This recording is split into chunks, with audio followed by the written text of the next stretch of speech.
সময়টা মোটেও ভালো যাচ্ছে না জামাল ভুঁইয়ার।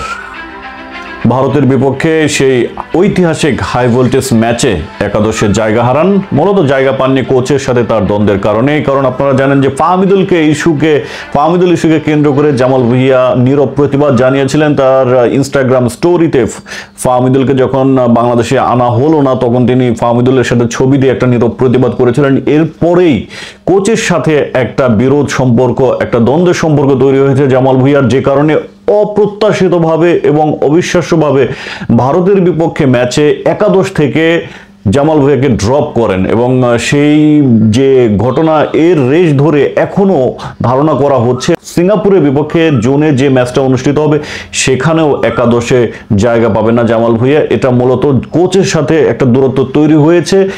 অনেকে বলছেন যে এই কোচ অর্থাৎ হ্যাভিয়ার ক্যাব্রেরা যতদিন থাকবেন জামাল ভুঁইয়া আর হয়তো একাদশের সুযোগ পাবেন না। যদি তাই হয় তাহলে we are going with heavier Cabrera, যে কোচ ফাহমিদুলকে এভাবে বাদ দিল, ভারতের বিপক্ষে একাদশে ইনফর্ম প্লেয়ারদের না খেলিয়ে অফ ফর্মে থাকা প্লেয়ারদের খেলালেন।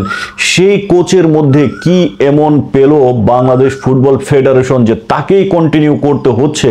পৃথিবীতে আর কি কোনো কোচ নেই? জেমি ডের মতো একজন স্পেশাল কোচ ছিল, ভালো কোচ ছিল, কাতারের বিপক্ষে জয় এনে দিয়েছিলেন যেই কোচ ভারতের বিপক্ষে মোটামুটি একটা দল নিয়ে 4 বছর আগে ড্র করেছিল ভারতের মাটিতে, সেই কোচ বাংলাদেশে টিকতে পারে না। আর হ্যাভিয়ার ক্যাব্রেরা কি এক ম্যাজিক দেখিয়ে টিকে যান। তো এখন প্রশ্ন হচ্ছে যে সিঙ্গাপুরের বিপক্ষে অনেকেরই জানতে চাওয়া যে আসলে জামাল ভুঁইয়া চান্স পাবে কি পাবে না। তবে আমার মনে হয় না যে এই কোচের অধীনে জামাল ভুঁইয়াকে সুযোগ দেওয়া হবে। তবে ট্যাকটিক্যাল কথা যদি বলি, জামাল ভুঁইয়াকে খুবই প্রয়োজন। বিকজ আপনার দলে জামাল ভুঁইয়া সেই প্লেয়ার, অনেকে ফিটনেসের অজুহাত তুলবেন, ফিটনেসের অজুহাত তুলে লাভ নাই। ফিটনেস না থাকলে সে স্কোয়াডেই চান্স পেত না। স্কোয়াডে তো কেউ ফিটনেস টেস্ট না দিয়ে স্কোয়াডে ঢোকে না। তো যাই হোক, ফিটনেসের এই ফালতু অজুহাত দিয়ে লাভ নেই। প্রশ্ন হচ্ছে যে ট্যাকটিক্যাল বিষয়ে জামাল ভুঁইয়া কেন অবিচ্ছেদ্য অংশ এই টিমের জন্য। কারণ দেখুন, এমনিতেই বাংলাদেশের প্লেয়ারদের হাইট কম, তারা কিন্তু খুব বেশি হেডিংয়ে এক্সপার্ট নেই। হেডার থেকে গোল করেছে এরকম নজির খুবই কম। তো যখন আমরা সেট পিস পাই, কর্নার কিক পাই, তখন এই কর্নার কিক এবং সেট পিসের ক্ষেত্রে জামাল ভুঁইয়া ছিল মাস্টার পিস। সেই জামাল ভুঁইয়া যখন সেট পিস থেকে কর্নার কিক নিতে পারেন বা নেন, তখন কিন্তু আমরা হামজা চৌধুরীকে ডি বক্সের ভিতরে পাই।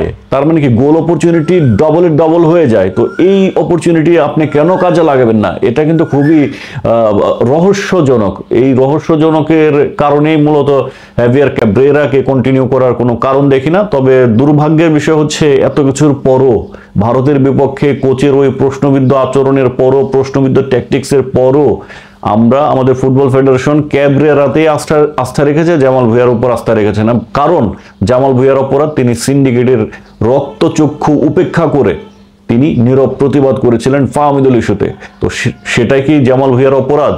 জামাল ভুঁইয়া খুব বেশি দিন খেলবে না, তার বয়স 34 হয়েছে, সবই ঠিক আছে, কিন্তু তাকে তো আমরা ভালো একটা বিদায় দিতে পারতাম। এশিয়ান কাপ 2027 পর্যন্ত তিনি খেলতে পারতেন, কোনো সন্দেহ ছাড়া খেলতে পারতেন। কারণ ওই যে রোলটা, আপনার তো প্রত্যেকটা প্লেয়ারের রোল আছে। হ্যাঁ, আপনার যদি ট্যাকটিক্যাল চিন্তা ভাবনা থাকে, হ্যাঁ জামাল ভুঁইয়া 90 মিনিট খেলতে পারবে না, ওকে ফাইন, কিন্তু 50 মিনিটও যদি তাকে খেলান বা 30 মিনিটও খেলান, ওই যে গেম চেঞ্জিং চিন্তা ভাবনা যদি থাকে, হ্যাঁ ওই 30 মিনিটে জামাল ভুঁইয়া নামবেন, সেট পিস নেবেন, ফ্রি কিক নেবেন, কর্নার কিক নেবেন, আমরা ট্যাকটিক্যালি অনেক বেশি কর্নার আদায় করব, তিনি কর্নার কিক নেবেন এবং আপনার সেট পিস থেকে ডিবক্সের ভিতর থেকে হামজা চৌধুরী গোল করবেন। ওই চিন্তা ভাবনা তো নাই।